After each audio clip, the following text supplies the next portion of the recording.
Bismillahirrahmanirrahim. Assalamu alaikum dear students. Class 9th Computer Science Lecture number 2. Unit number 1 Lecture number 2. Dear students, today is our topic examples of flowcharts. In article 1.2.5 examples of flowcharts, we will learn about the flowcharts examples. In this section, we study problem solving using flowcharts. In a flowchart, input means to get data from some input devices and store in computer memory.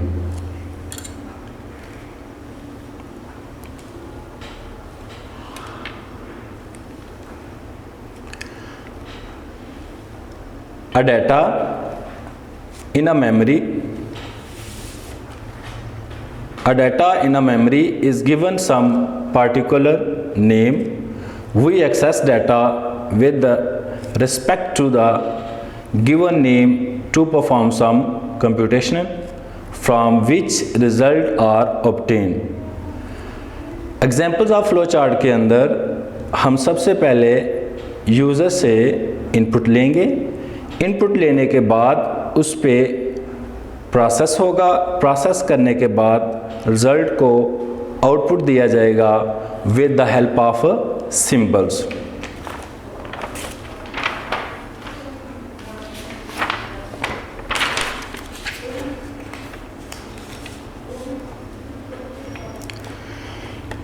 In flowchart examples, we first know about this example.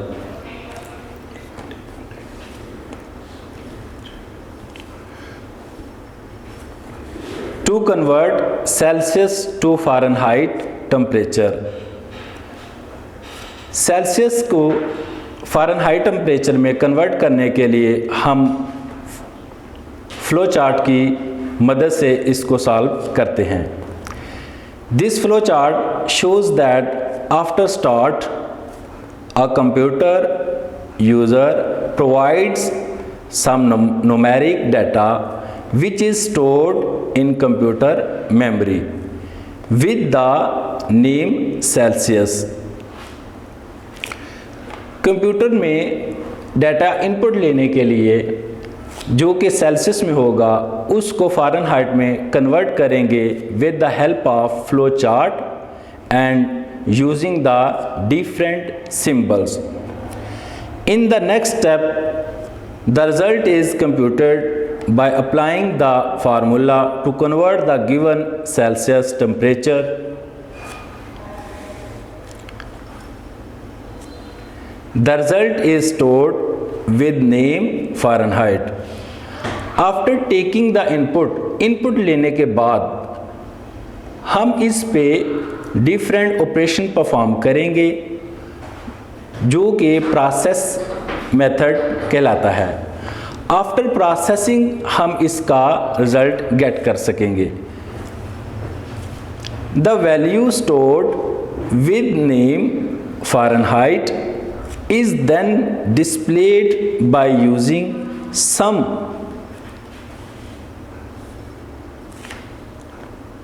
some output devices. Next, the flow chart is ended.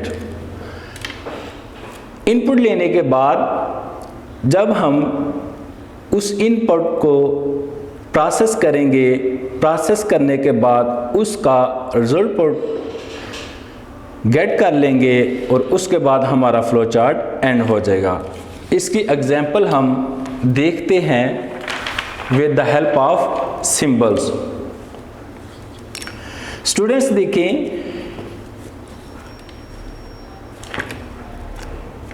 हम Celsius डाटे को Fahrenheit में convert करने के लिए flow chart का इस्तेमाल करने लगे हैं. इस फ़्लो चार्ट में देखें, सबसे पहले हम फ़्लो चार्ट को स्टार्ट करने लगे हैं with the help of this symbol. इस सिंबल का मतलब है कि आपका फ्लो चार्ट स्टार्ट हो रहा है. After starting you can take input from the user. अब हम ये देखेंगे कि हमने जो इनपुट लेनी है वो किस फॉर्म में है। हमने जो इनपुट ली है, जो नंबर इनपुट लिया है वो सेल्सियस फॉर्म में है। इनपुट लेने के बाद हम इस पे ऑपरेशन परफॉर्म करेंगे। यहाँ जो ऑपरेशन परफॉर्म करना है वो फ़ारेनहाइट का है, यानी सेल्सियस डाटे को फ़ारेनहाइट में कन्वर्ट करने के लिए फ़ारेनहाइट का ये फार्मूला हम अप्लाई करेंगे। यानी सेल्सियस नंबर को हम मल्टीप्लाई करेंगे 9 से, फिर जो आंसर आएगा उसको हम डिवाइड करेंगे 5 से, और उसके बाद हम उसके अंदर 32 को ऐड कर देंगे। ये हमारा ऑपरेशन है। ये आफ्टर ऑपरेशन उसका जो रिज़ल्ट होगा उसको हम प्रिंट करेंगे in the form of Fahrenheit. Fahrenheit में उसको प्रिंट करने के बाद हम फ्लो चार्ट को एंड कर देंगे। इसी तरह एक दूसरी एग्जांपल देखें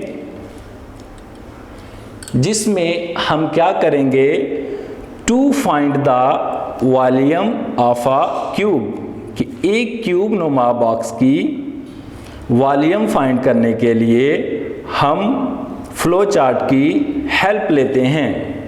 सेम टू दैट उसी तरह हम इस फ्लो चार्ट को स्टार्ट करने लगे हैं। स्टार्ट का साइन आपको पता चल गया है कि जब भी फ्लो चार्ट को स्टार्ट करेंगे इस साइन को यूज़ करेंगे। ये साइन फ्लो चार्ट को स्टार्ट करने के लिए, शुरू करने के लिए इस्तेमाल होता है। हमने फ्लो चार्ट को स्टार्ट किया। अब हमने यूज़र से इनपुट लेनी है। जो डाटा हम यूज़र से लेंगे, चूँकि हम एक क्यूब का वॉल्यूम फाइंड करने जा रहे हैं, इसीलिए हम उस क्यूब के एज को एज ए इनपुट लेंगे। हमने उस क्यूब के एज को एज ए इनपुट ले लिया है। आफ्टर टेकिंग इनपुट लेने के बाद हम उस क्यूब का वॉल्यूम फाइंड करने के लिए इन फ्लो चार्ट क्यूब के वॉल्यूम का फार्मूला अप्लाई करेंगे, जो कि ऑपरेशंस कहलाता है। आप जानते हैं कि वॉल्यूम का फार्मूला होता है edge multiply by edge multiply by edge. ये वॉल्यूम का फार्मूला हमने लिख दिया। अब एज की लेंथ मुख्तलिफ हो सकती है, सेंटीमीटर में हो सकती है और डिफरेंट होगी। जब हम इसको मल्टीप्लाई करेंगे तो हमारे पास उसका रिक्वायर्ड वॉल्यूम आ जाएगा। आफ्टर प्रोसेसिंग ये बॉक्स, ये सिंबल शो कर रहा है कि यहाँ पर फ्लो चार्ट की प्रोसेसिंग हो रही है। After processing you can get the required answer in the form of information which is called volume। चूँकि यहाँ हम क्यूब का वॉल्यूम निकाल रहे हैं, इसलिए प्रोसेस करने के बाद जो रिज़ल्ट प्रिंट होगा वो उस क्यूब का वॉल्यूम होगा। प्रिंट करने के बाद हम इस फ्लो चार्ट को एंड कर देंगे, और एंड के लिए जो साइन यूज़ होता है वही साइन, वही सिंबल है जो स्टार्ट के लिए यूज़ होता है। स्टार्ट के लिए और एंड के लिए जो सिंबल इस्तेमाल होता है वो एक ही है। मज़ीद एग्जाम्पल को समझने के लिए हम इस फ्लो चार्ट को देखते हैं।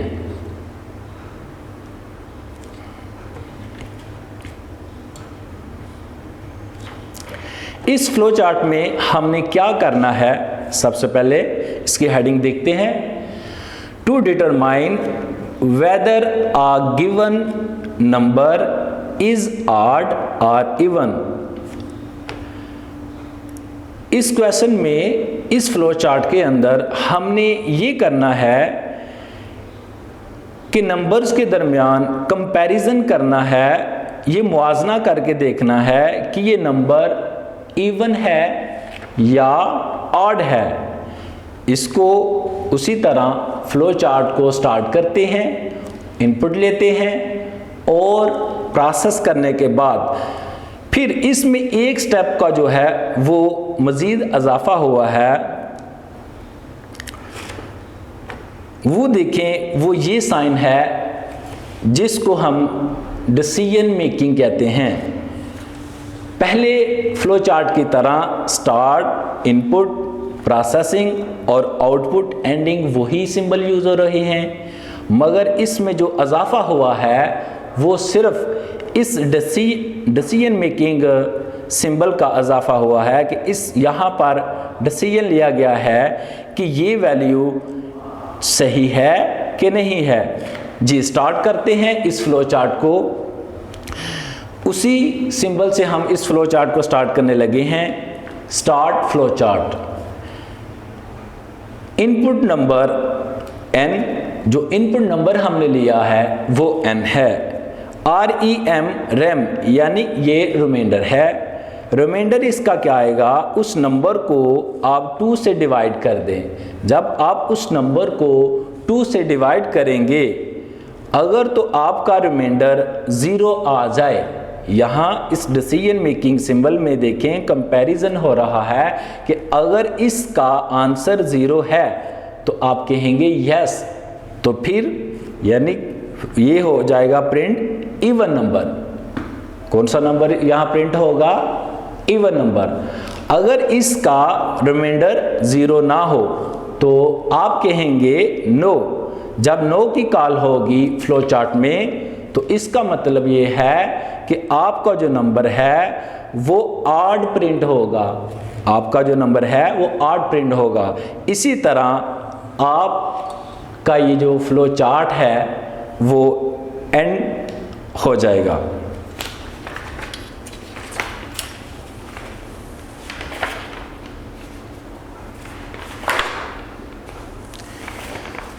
एक बहुत ही अहम एग्जाम्पल है फ्लो चार्ट की, जो ऑलरेडी आप इस चीज़ के बारे में नॉलेज रखते हैं स्टूडेंट। ग्रेडिंग फाइंड करना, आप एग्ज़ाम देते हैं, एग्ज़ाम में आपके नंबर, आपके मार्क्स किस ग्रेड के हैं ये जानना बहुत ज़रूरी है।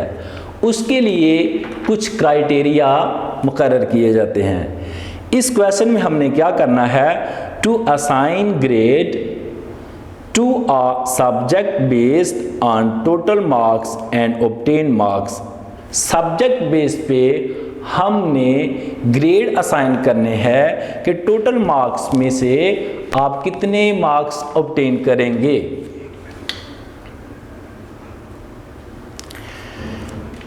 इसको समझने के लिए हम उसी तरह फ्लो चार्ट को स्टार्ट करते हैं। यहाँ पे हमने उसी सिंबल से फ्लो चार्ट को स्टार्ट किया।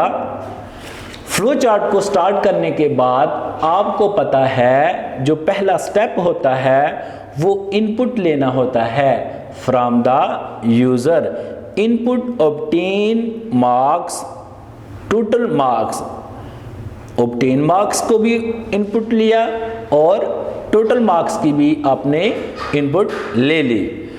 अब इसके बाद प्रोसेसिंग होगी। प्रोसेसिंग जो होगी वो है इसकी परसेंटेज फाइंड करना।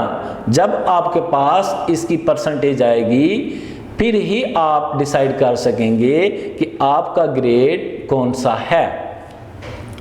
परसेंटेज का फार्मूला अप्लाई करते हैं, obtain marks divided by total marks multiply by 100। जब हम ऑब्टेन मार्क्स को टोटल मार्क्स से डिवाइड करके 100 से मल्टीप्लाई करेंगे तो हमारे उस सब्जेक्ट में हासिल की हुई परसेंटेज आ जाएगी, जिससे हमें पता चलेगा कि हमारे इस सब्जेक्ट के अंदर कौन सा ग्रेड है। प्रोसेसिंग के बाद डिसीजन मेकिंग सिंबल आपको आसानी से ये बताएगा कि आपका ग्रेड कौन सा है।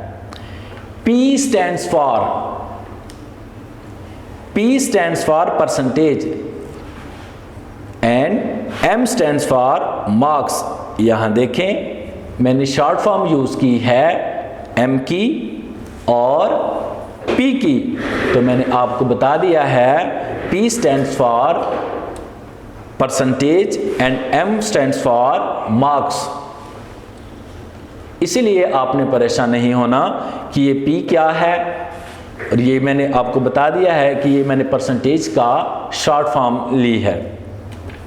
यहाँ पे हम कंपैरिजन करने लगे हैं स्टूडेंट्स। अगर तो आपके नंबर, आपकी जो परसेंटेज है वो ग्रेटर देन होगी, इस साइन का मतलब है ग्रेटर देन, और ये P की तरफ है तो ये ग्रेटर है, और ये 80 की तरफ है तो ये लेसर है। मीन कि जिस तरफ इसके दोनों ये कॉर्नर होंगे वो डिजिट, वो करैक्टर, वो ग्रेटर होगा।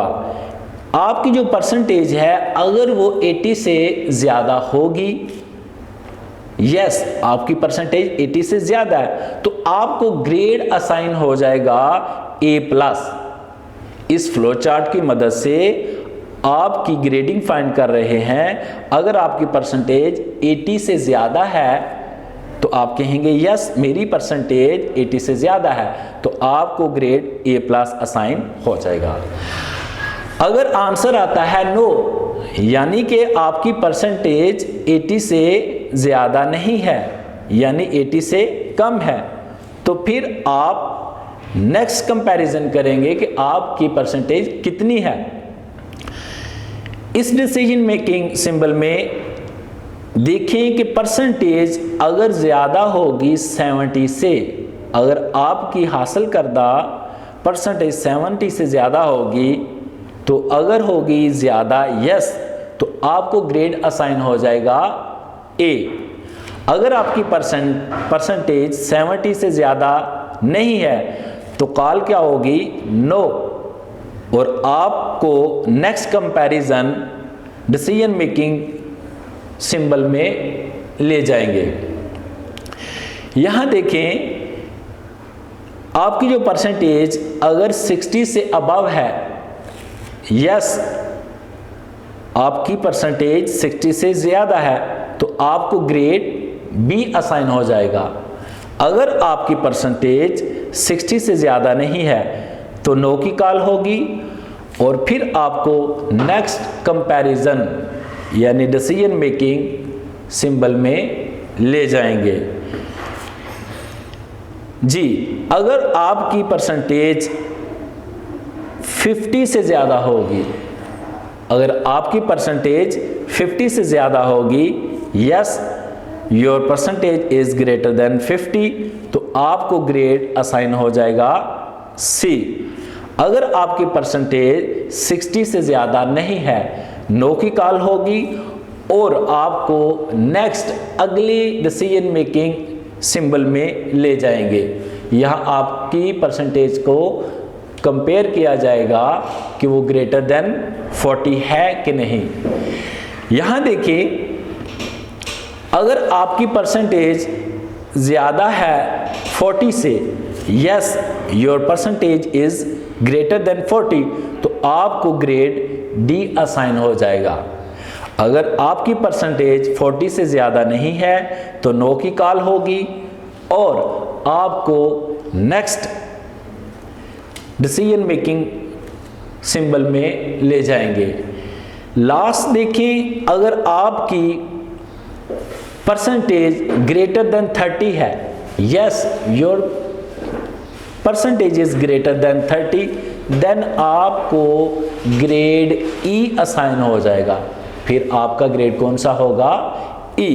अगर आपकी परसेंटेज 33 से ज़्यादा नहीं है तो फिर आपको नो की कॉल होगी। इसका मतलब ये है कि your percentage is less than 33 and you are fail, आप फेल हैं। ये जैसा कि ग्रेड F असाइन हो चुका है, और इसका मतलब है कि जो रिक्वायर्ड टोटल आंसर है वो है आपका ग्रेड F, और इसका मतलब है कि आप फेल हैं। इसी तरह हर ग्रेड की कॉल अब प्रिंट के लिए आएगी। जो ग्रेड आपको असाइन हो चुका है इस फ्लो चार्ट के अंदर, प्रिंट ग्रेड के अंदर आपका ग्रेड जो है वो प्रिंट हो जाएगा। After printing your grade the flow chart go into and. आपका ग्रेड प्रिंट करने के बाद आपका जो फ्लो चार्ट है वो एंड कर देगा। ये फ्लो चार्ट की मुख्तलिफ एग्जाम्पल को हमने अंडरस्टैंड किया, जिसमें हमने ग्रेडिंग की एग्जाम्पल ली है और हमने इवन और ऑड नंबर का कंपैरिजन किया है, और हमने सेल्सियस और फ़ारेनहाइट को की एग्जाम्पल देखी है और वॉल्यूम ऑफ क्यूब को देखा है।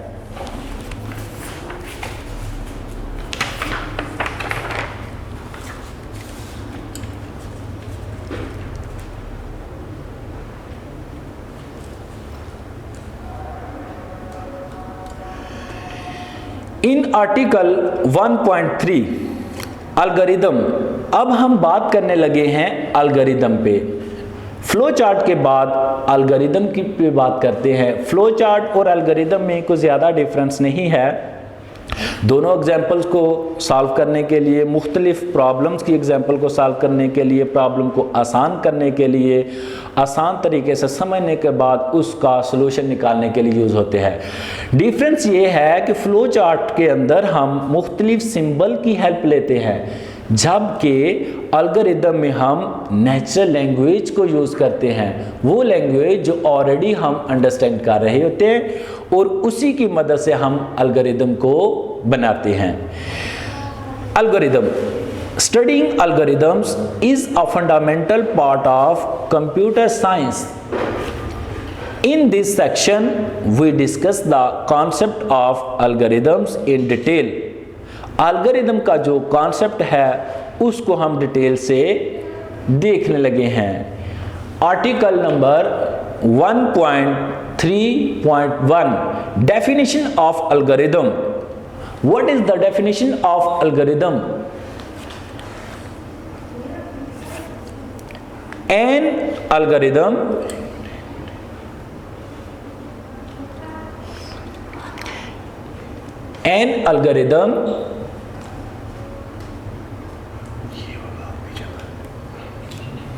is a set of steps to solve problem. It is written in a natural language, so it is easily understandable by human. Algorithm जो है वो नेचुरल लैंग्वेज में लिखा होता है, इसीलिए ह्यूमन इसको आसानी से अंडरस्टैंड कर सकते हैं। एल्गोरिदम को मुख्तलिफ एग्जाम्पल से हम समझते हैं। For example, to solve the problem of preparing tea we can follow the following steps. Students, आप अपने घर में हर रोज़ नहीं तो कभी ना कभी आपने अपनी पेरेंट्स को, वालदा को या किसी बड़े को टी बनाते हुए देखा होगा, या आपने खुद टी बनाई होगी। मगर इन एल्गोरिदम आप टी को with the help of flow algorithm किस किस स्टेप से कर सकते हैं। आप डेली टी पीते भी होंगे, यूज़ करते होंगे, मगर यहाँ पे एल्गोरिदम में किस अंदाज से किस किस स्टेप से टी बनाने का आपको मेथड बताया जा रहा है। आपने एक प्रॉब्लम आपको दी गई है कि टी बनानी है और कितने इसके स्टेप हो सकते हैं। स्टेप नंबर 1 देखें, स्टार्ट। जी, हम टी बनाने लगे हैं और स्टार्ट कर दिया है। सबसे पहले हम क्या करेंगे, टेक अ केटल। आपने टी बनाने के लिए क्या काम किया, केटल ली। नेक्स्ट,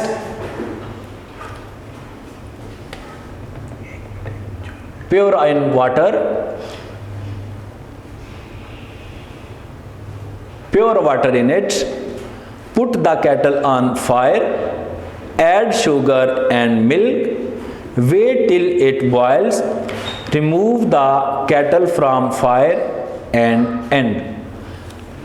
आप केटल लेंगे, उसमें पानी डालेंगे और उसको फायर के ऊपर रखेंगे, शुगर और मिल्क डालने के बाद कुछ देर वेट करेंगे, बॉयल होने के बाद आप रिक्वायर्ड टी जो है वो गेट कर लेंगे।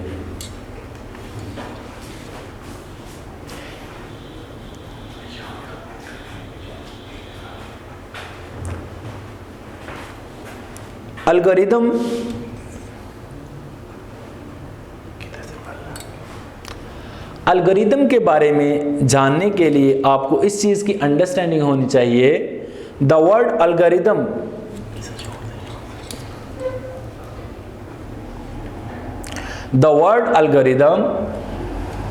comes from the name of Arabic writer Muhammad ibn Musa al-Khwarizmi. Role of algorithms in problem solving. Article number 1.3.2. Article number 1.3.2 role of algorithms in problem solving.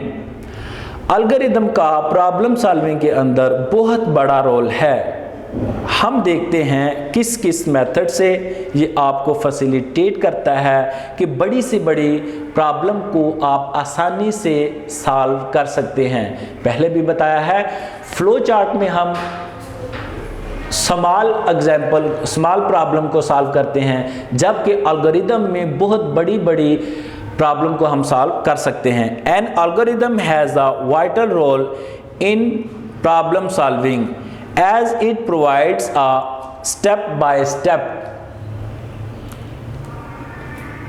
Guide to the problem solver. ये step by step problem solver को help करता है, जिसकी मदद से बड़ी problem को आप आसानी से सॉल्व कर सकते हैं।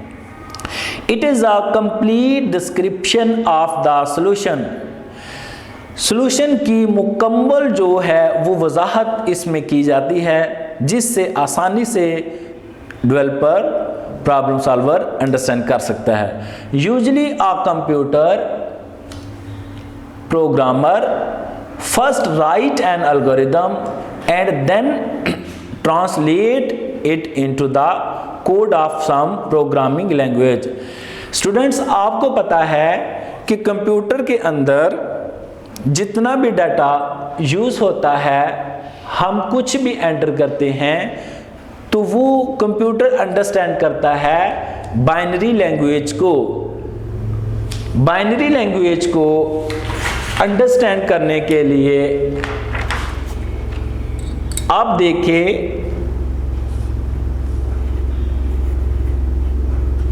बाइनरी वर्ड बाइनरी का मतलब है 2। इसके अंदर 2 डिजिट हैं, 0 और 1। कंप्यूटर जब भी डाटा अंडरस्टैंड करता है वो बाइनरी फॉर्म में अंडरस्टैंड करता है। तो एल्गोरिदम लिखने के बाद उसको बाइनरी फॉर्म में कन्वर्ट किया जाता है और कंप्यूटर डिफरेंट ऑपरेशंस परफॉर्म करता है। 0 0 1 1 1 0 0 यही 2 डिजिट रिपीट होते रहेंगे और कंप्यूटर में मुख्तलिफ टास्क, बड़ी से बड़ी एग्जाम्पल्स, बड़े से बड़े प्रोग्राम्स इन्हीं 2 डिजिट की मदद से राइट होते हैं और बड़ी से बड़ी प्रॉब्लम को सॉल्व किया जाता है, क्योंकि कंप्यूटर इस लैंग्वेज बाइनरी को ही अंडरस्टैंड करता है।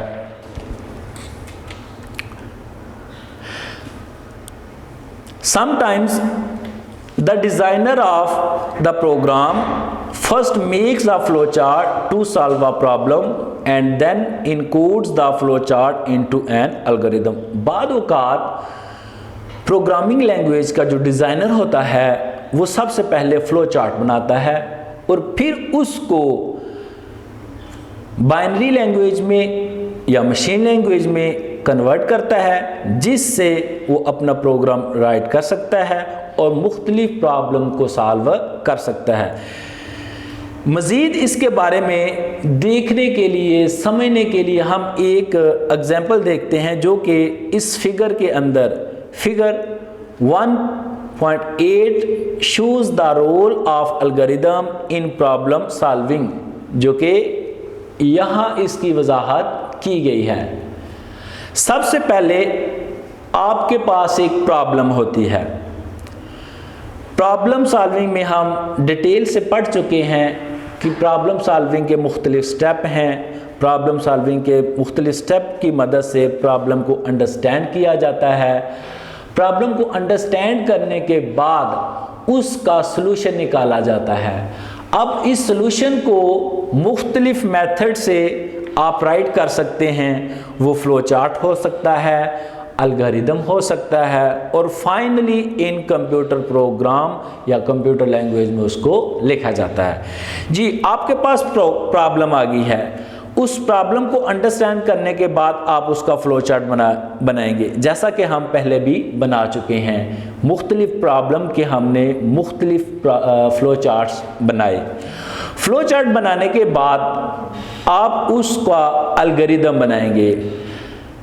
फ्लो चार्ट में हम सिंबल इस्तेमाल करते हैं और एल्गोरिदम के में हम नेचुरल लैंग्वेज को यूज़ करते हैं। एल्गोरिदम बनाने के बाद हम अपने बनाए गए उस प्रोग्राम को कंप्यूटर प्रोग्राम में कन्वर्ट कर देते हैं, जो कि कंप्यूटर के लिए अंडरस्टैंड करना बहुत आसान होता है।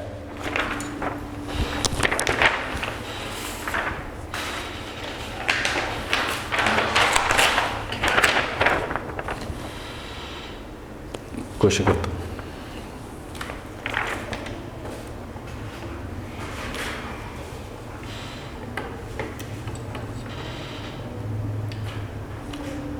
In article 1.3.3 formulation of an algorithm, algorithm की formulation किस किस चीज़ की ज़रूरत होती है algorithm की formulation में?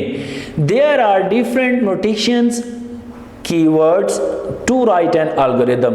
algorithm को write करने के लिए मुख्तलिफ notation की ज़रूरत होती है, मुख्तलिफ keywords की ज़रूरत होती है, जिसकी वजाहत इस टेबल में की गई है।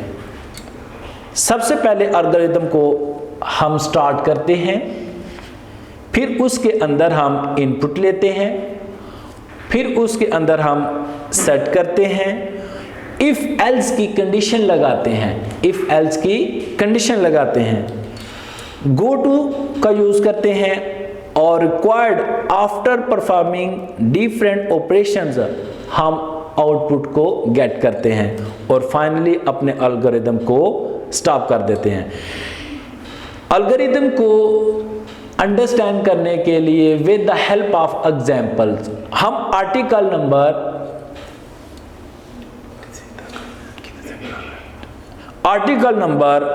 1.3.4 एग्जांपल्स ऑफ एल्गोरिदम को देखते हैं। To find the sum and product and average of 5 given number, आपको 5 नंबर दिए गए हैं, उनका आपने सम निकालना है, प्रोडक्ट निकालना है और एवरेज निकालनी है। इस एल्गोरिदम में आपको मेथड बताया गया है। नंबर डिफरेंट हो सकते हैं, उनकी वैल्यू चेंज हो सकती है। आप देखें स्टेप 1 में आप एल्गोरिदम को स्टार्ट करेंगे। आफ्टर स्टार्ट करने के बाद स्टेप 2 में आप इनपुट लेंगे, तो कितने नंबर इनपुट लेने हैं? 5।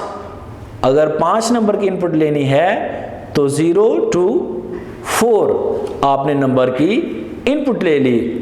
आफ्टर टेकिंग इनपुट लेने के बाद आप ऑपरेशंस परफॉर्म करेंगे। आपने क्या करना है? पहला ऑपरेशन देखें, सेट सम, आपने सम फाइंड करना है, उन नंबर को जमा कर देना है। स्टेप 4 में देखें, सेट प्रोडक्ट, उन नंबर को मल्टीप्लाई कर देना है। स्टेप 5 में देखें सेट एवरेज, उन नंबर की आपने एवरेज फाइंड करनी है। इस एवरेज से आप अंडरस्टैंड कर लें कि जब भी किसी नंबर्स की आप एवरेज निकालेंगे, उन नंबर को ऐड करने के बाद उनकी टोटल तादाद से डिवाइड करेंगे तो आप उनकी एवरेज निकाल सकते हैं। स्टेप 6 में देखें आउटपुट, सम, प्रोडक्ट और एवरेज, इन सब की आउटपुट आ जाएगी और ये एल्गोरिदम एंड हो जाएगा।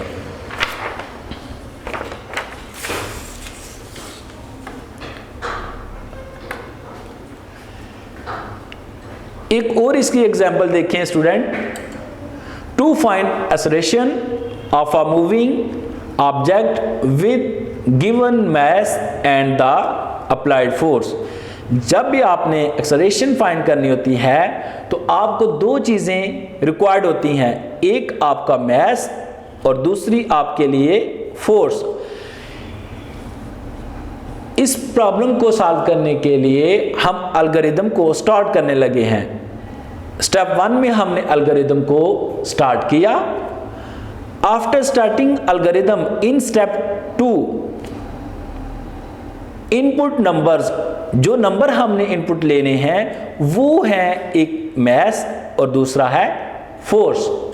जो ऑपरेशन हमने परफॉर्म करना है in step number 3, set acceleration to force divided by mass, और in step 4 you can get your required answer in as a output आपके पास आ जाएगी एक्सेलरेशन, एंड स्टेप 5 में आपकी एंडिंग हो जाएगी।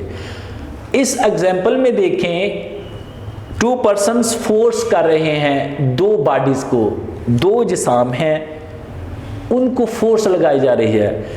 स्टूडेंट्स, जैसे ही आपकी फोर्स बढ़ती है तो आपका एक्सेलरेशन बढ़ता है।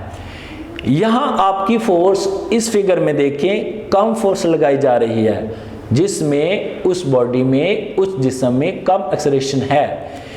इसमें देखें वो पर्सन फोर्स को बढ़ा रहा है जिससे एक्सेलरेशन बढ़ रही है।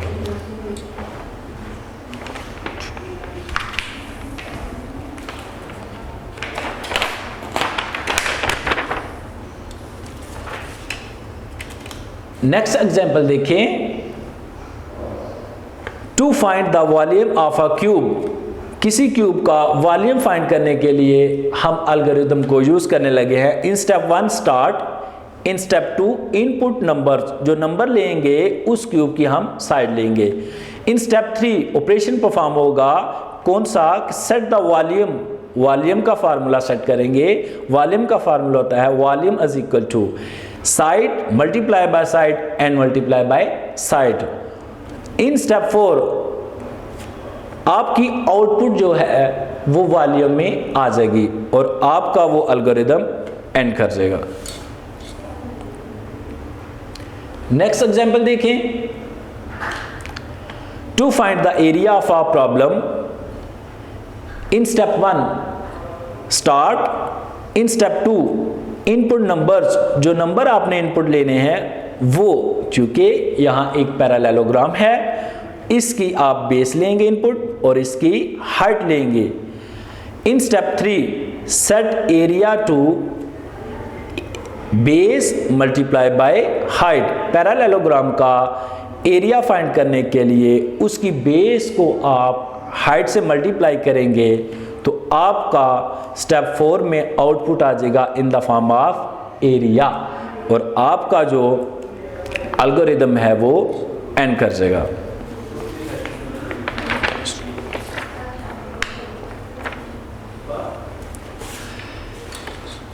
ग्रेडिंग की एक एग्जांपल देखते हैं।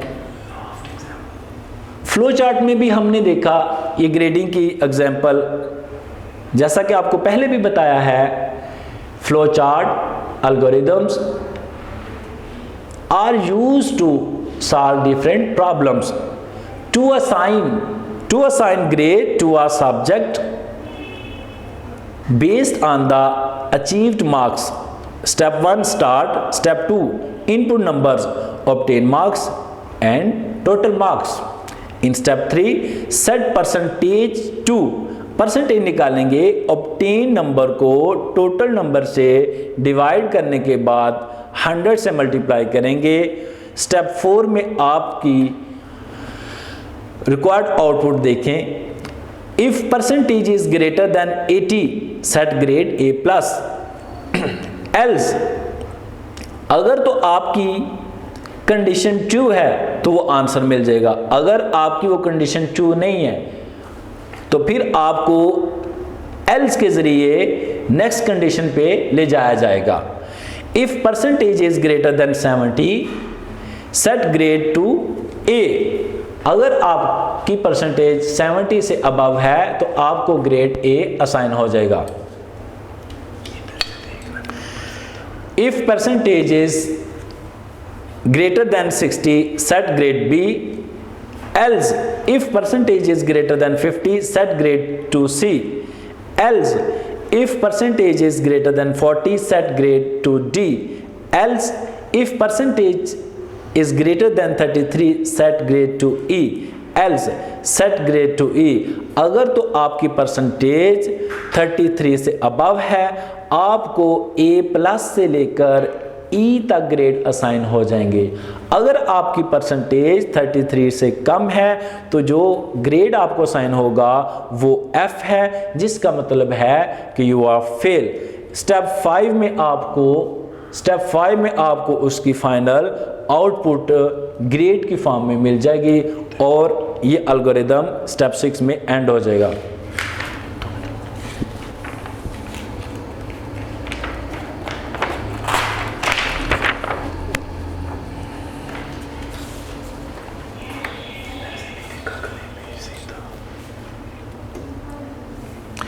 इन article 1.3.5 efficiency of algorithm, algorithm की एफिशिएंसी के बारे में देखने लगे हैं। There can be more than one algorithms to solve the same problem, which one is better depend upon the efficiency of the available solution algorithms। Efficiency of an algorithm is measured on the basis of two metrics। एक problem को solve करने के लिए एक से ज़्यादा algorithm हो सकते हैं, मगर उनमें जो एफिशिएंसी के लिहाज से बेहतर होगा आप उसको यूज़ करेंगे।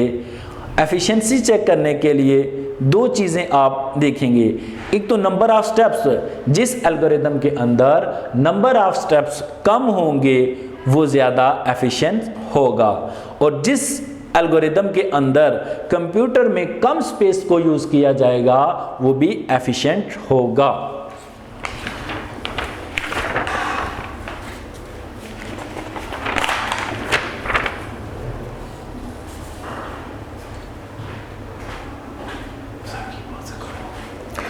Difference between an algorithm and a flowchart।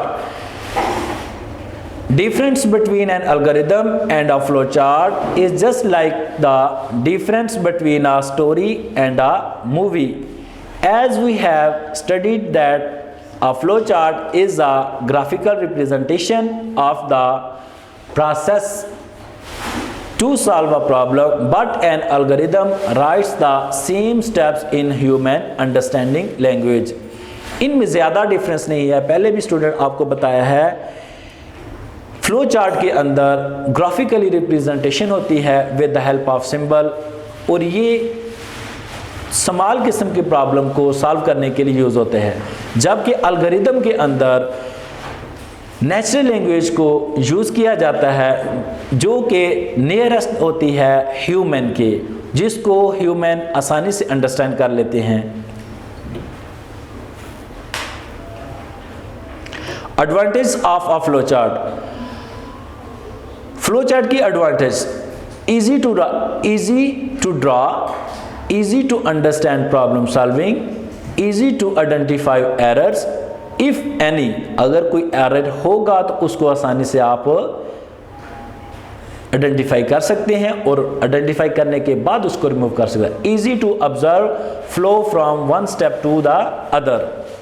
Disadvantage of flow chart, more time is required to draw a flow chart, किसी भी फ्लो चार्ट को ड्रा करने के लिए ज़्यादा टाइम लग सकता है। Modify a flow chart is not very easy every time. हर वक्त उस फ्लो चार्ट को मॉडिफाई करना आसान नहीं होता।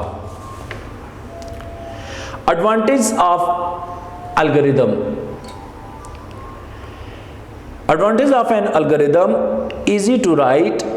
Techniques to write an algorithm are easy to understand. To solve an algorithm, to solve a large problem, algorithms are helpful. बड़ी से बड़ी प्रॉब्लम को सॉल्व करने के लिए हम एल्गोरिदम का यूज़ कर सकते हैं।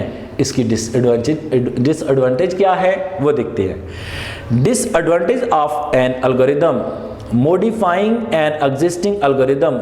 मौजूदा एल्गोरिदम को मॉडिफाई करना हर बार आसान नहीं होता। Showing the flow from one step to the other is not very easy. Algorithm का फ्लो एक स्टेप से दूसरे स्टेप में ले जाना हर बार आसान नहीं होता। Usage of go to makes it difficult to identify errors. Error की आइडेंटिफिकेशन करना बहुत मुश्किल होता है। Test data. टेस्ट डाटा बहुत ही इम्पोर्टेंट है। टेस्टिंग कहीं भी हो वो बहुत ज़रूरी होती है। जब आप एल्गोरिदम लिख चुके हैं, आप फ्लो चार्ट लिख चुके हैं, उसकी टेस्टिंग बहुत ज़रूरी है। After solving a problem we need to test whether the solution is correct और not, and for testing we need test data. और टेस्टिंग के लिए हमें उस डाटे को टेस्ट करना पड़ता है कि ये ट्रू है या फॉल्स है। वीडियो पसंद आई तो लाइक करें, अपनी राय कमेंट करें। ऐसे ही मजीद वीडियोस के लिए हमारा चैनल सब्सक्राइब करें और बेल का आइकन दबाएं ताकि आपको हर वीडियो का नोटिफिकेशन मिलता रहे।